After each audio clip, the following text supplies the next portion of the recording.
I'm sorry, I'm interrupting your programming with just an apology. The video, the Q&A, it's very choppy. Some of it is a bit out of order, so some parts may just kind of jump around.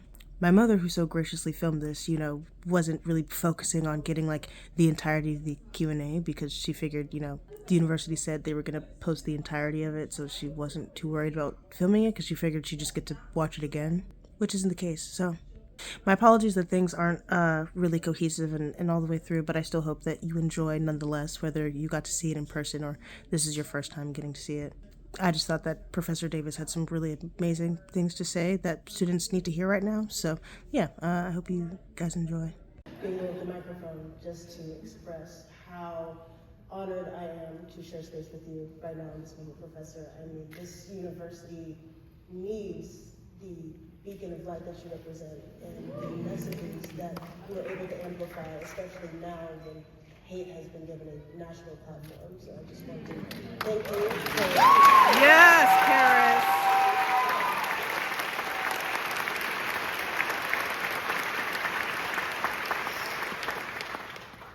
I wanted to ask you a very pointed question.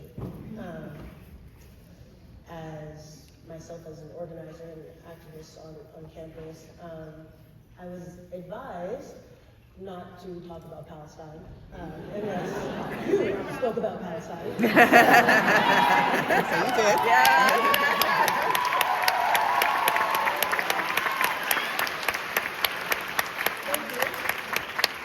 Thank you for speaking truth to power, especially now at a time where so many leaders on campus have been persecuted for their activism. And so the question that I wanted to ask you is ironically another question I was asked not to say, which is censorship and the pervasive nature that it is taken here on Cornell's campus. We have restrictions on protests and how and when we are able to speak, how we are able to demonstrate. Students are being suspended for egregious amount of times, and I can say myself as a woman, and I think many women on campus are very disheartened when sexual violence is met with.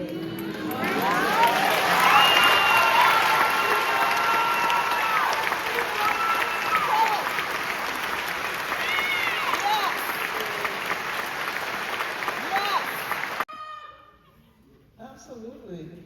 I mean, you're gonna have to do this. You have to do on-the-ground organizing on this campus, but also connected to what's happening to people on most campuses across the country. This is really scary. That administrations could capitulate so quickly.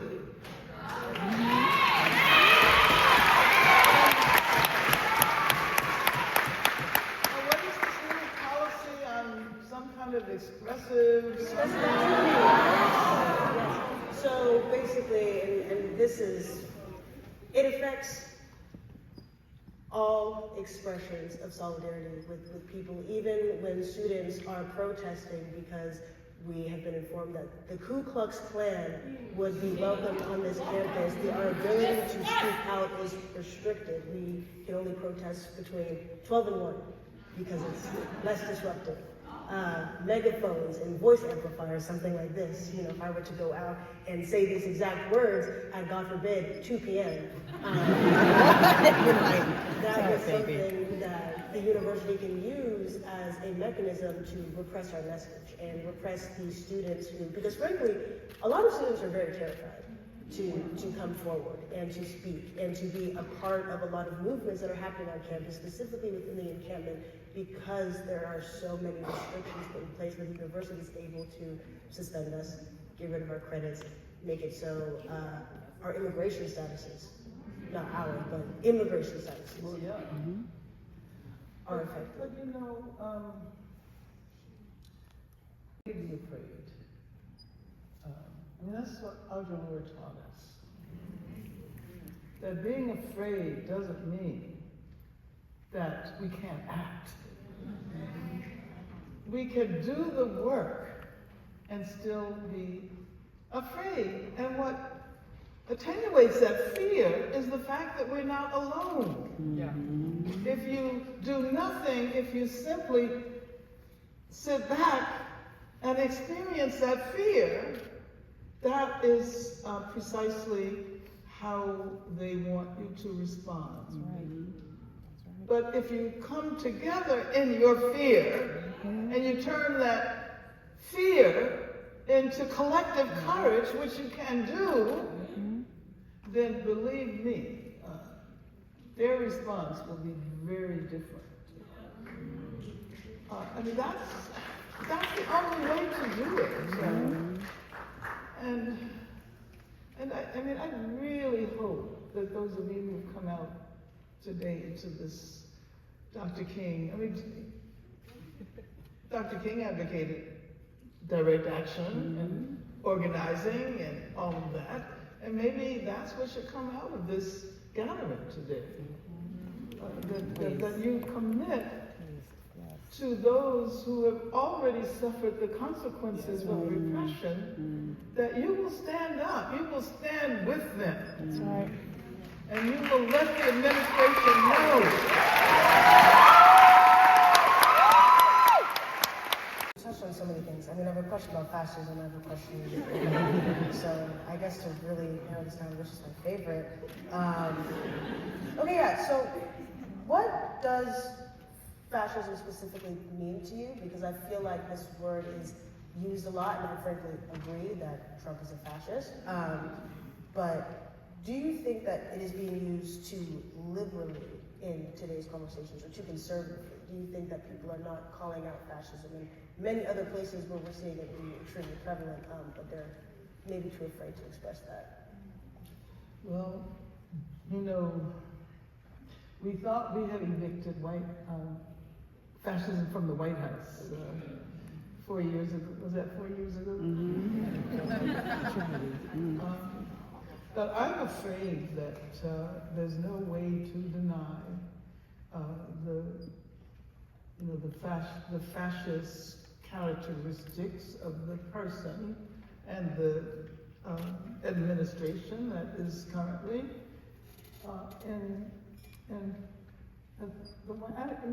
I tried my best for 4 years not to say his name because my sisters who were in Congress, like Ilhan Omar and Rashida Tlaib, they convinced me to stop calling his name, which I didn't do in public for years, because that kind of names have power, and especially if you think about African traditions in terms of calling someone by their name. Anyway, I'll try not to. Excuse me if I do, because I've gotten so angry this time that I'm not as consistent as I should be. To imagine what we are confronting now. And I think that we have a great deal to learn from Brazil. Because oftentimes we here in the United States capitulate to the assumption that the U.S. is the center of the world. And everybody else learns from us, right? And even activists, right? But Brazil not only managed to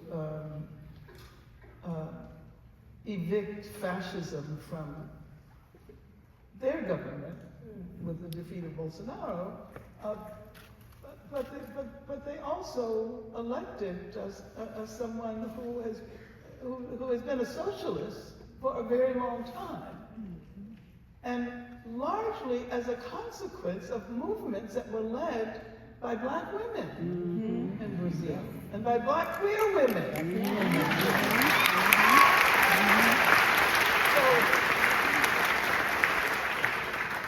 So I think we should try to learn some lesson. It's of course, the situation is very difficult in Brazil now, but I think we should try to learn lessons from those who have confronted similar circumstances. how can we build a powerful movement? And it was black women in Bahia and other places in Brazil that created these massive movements that actually moved the country in a more progressive direction. I mean, they're still struggling with that. And whatever we do, we should know that we never achieve definitive victory. And I think this is one of our problems, that we assume that, we got rid of them one time, and it was going to be fine. But you see how they were making plans, and all of the things that we've been seeing over the last few days are part of a map that they have created of how they're going to destroy democracy in this country and get rid of DEI. I love what Alicia Keys said last night on the Yes. I try to keep up with it. Also let you know where we are. That's right. And it helps us understand the nature of the struggle. And I was waiting for more people to make statements, but Alicia Keys said DEI is not a threat, it's a gift. It's a gift.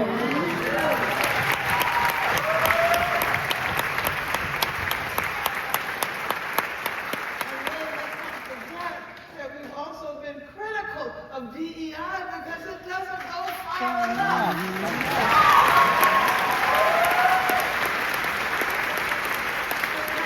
Aside from diversity and equity and inclusion, we also need justice. We can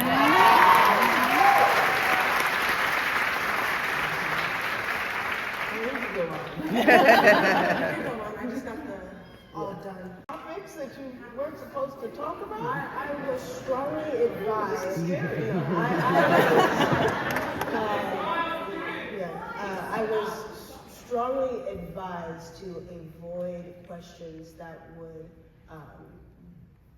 worsen campus division. Right. So, yeah, it's been hard here as leaders, as activists, and so again, having you here to be the beacon to say, we're not crazy, right. It is okay, we are strong and we are powerful to stand up and acknowledge that the struggles that we feel are connected to the struggles around the world, and that is why we must stand up and speak on it, regardless of the repression from any administrative body, whether it be presidential country, presidential here, is amazing. I would love to take up all of your time with my own questions. The audience has been submitting some, which I don't have access to. So, I don't know if there's any way to use that really quickly. No worries. Actually, one more thing is, I actually had one more question to ask.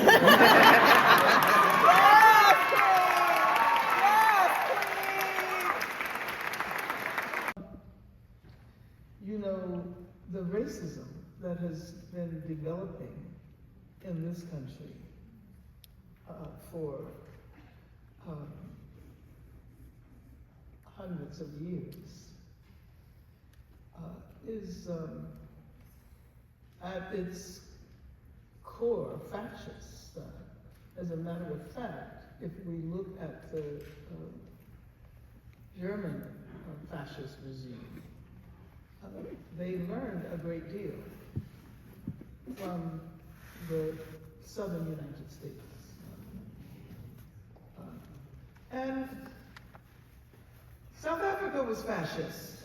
In South Africa, the apartheid regime, they learned a great deal from practices in the South, in the United States of America. And so there's always been that possibility. I mean, of course, it existed in the South. But there's always also been a struggle. And, sometimes we move away from those clear possibilities of fascism, and sometimes, especially in the recent period, we thought that was happening on, those of you who are old enough to remember Bush. But Bush was real good, right? He really does. Isn't technology such a trend? So, oh yeah, no, I got you. Thank you. Yeah, well, I actually never asked the question, so. Yeah, okay. So, I think an issue that a lot of student groups have here, especially more social leading groups, is that they don't know if it's their place to speak on certain issues, which I think, to your point, is if you care about social issues, it's all your place. And you ended your speech by saying that you know that we will win. How do you keep that servitude?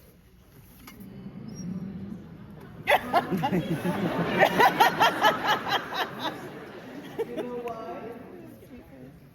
Because I have seen the world change. I have not necessarily seen the overturning of capitalism, yes, I know. But I have seen so much change as a consequence of the work that we've been doing. I've seen, new academic disciplines. There was no Black studies. As a matter of fact, my first job at UCLA in 1969, there was no such thing as Black philosophy or Black studies. And I remember I was like trying to figure out, how can I bring philosophy into conversation with struggles against racism? And now, if you look at all of the literature and all of the conversations that are going on and all of the Black women philosophers,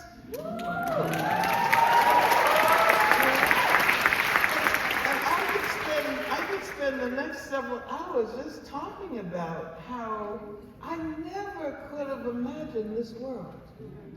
And I know this is the world you take for granted. And that's the way it's supposed to be. You're supposed to take it for granted, and you're supposed to want more. I realize that we have been the progenitors of so much change. And by the way, I did not open this bottle of water. I'm really thirsty, and I'm still drinking my ginger tea with a little ginger flavor. Because I don't believe we should be using plastic. That's right.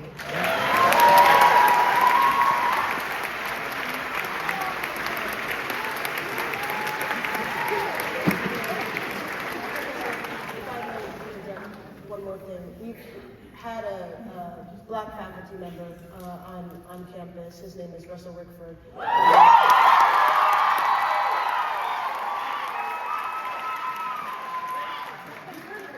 He's amazing. I'm not sure if he's here.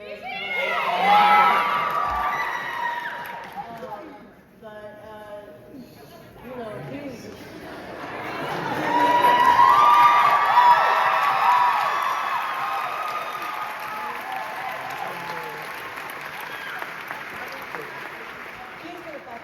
who is a staunch Black radicalist who has been unafraid to stand up for not only the students, but the mission and the movement in a way that I know has inspired everyone in this room. And unfortunately, he was the victim of what I would call a very heinous hate crime last semester, where they plastered and darkened his face and drove it around on campus for hours. Next to a swastika for his advocacy on behalf of Palestine. And I guess I just wanted your one last thoughts. I know a lot of students in the audience are very curious of what you have to say, I guess, not only just for Professor Rickford, but the professors who are who are standing up and are speaking and are trying to make this campus an inclusive place where students can actually educate themselves to then speak their minds when we graduate. You as students really need to support those faculty. And faculty. I mean, I know when faculty are trying to get tenure, that's a futile system. It is so the ways in which people are rendered afraid. And we were talking about fear a lot. And that's exactly what fascism does. Fascism makes you afraid to stand up for those who are doing the work that will make you more free. And so, yeah, support your professors. But also, the professors have to support the students. And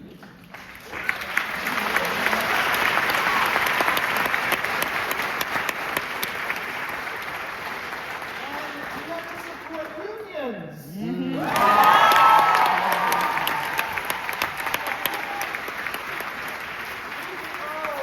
can all benefit from the organizing of unions wherever they are on this campus, or at Starbucks, or at Amazon, or whatever. Precisely because the principle underlying unionization is an injury to one, is an injury to all.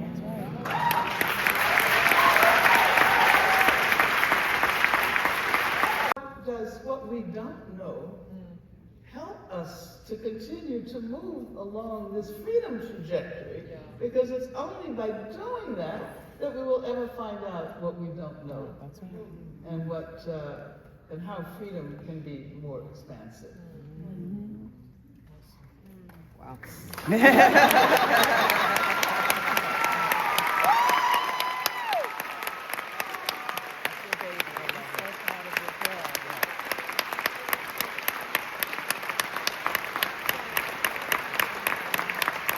And if we can do all of that, I mean, when I was a graduate student, there were like 5 black people on the campus.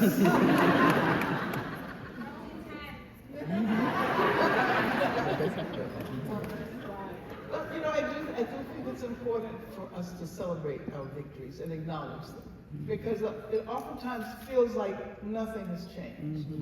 Because it's true, we're still fighting the same struggle for freedom. But our notion of freedom changes. And that happens as a consequence of engaging in struggles. We realize that there are dimensions of freedom that we never could have imagined if we hadn't started struggling for what we thought was freedom.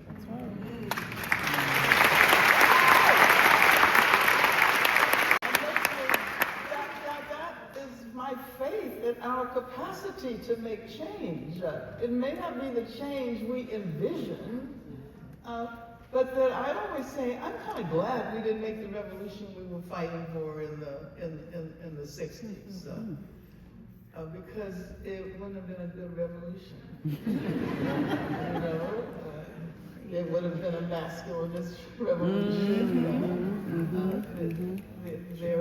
We hadn't, talked about questions of disability. We hadn't talked about Environment. LGBTQ issues. We had 2 genders, and that was it. And, so I could go on. We didn't even know about environmental justice. And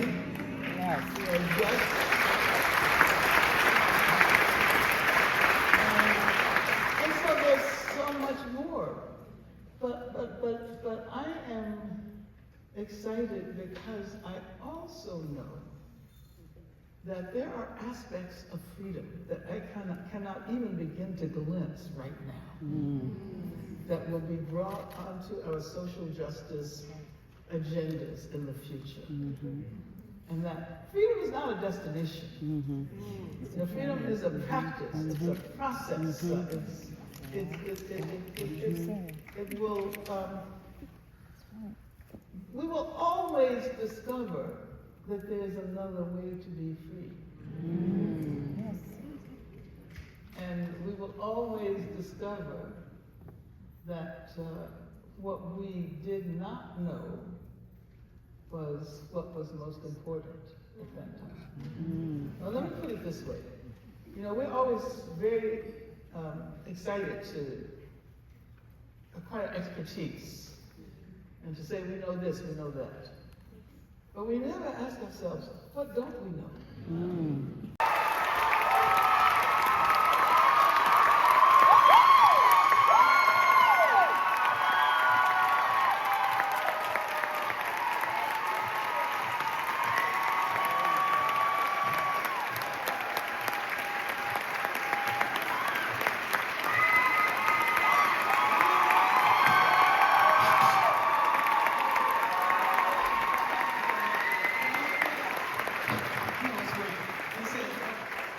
We're not leaving because you just walked out there and he's still in the Period.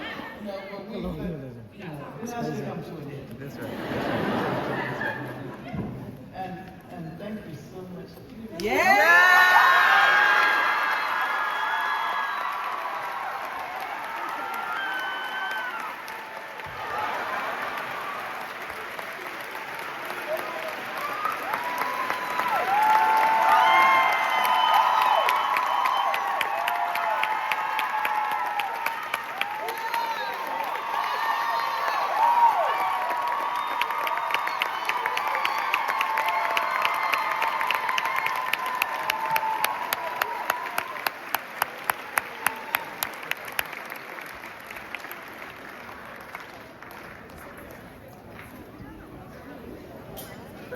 I can't speak to the intentions of the university for not including the Q&A in the video link that they posted of the Angela Davis lecture.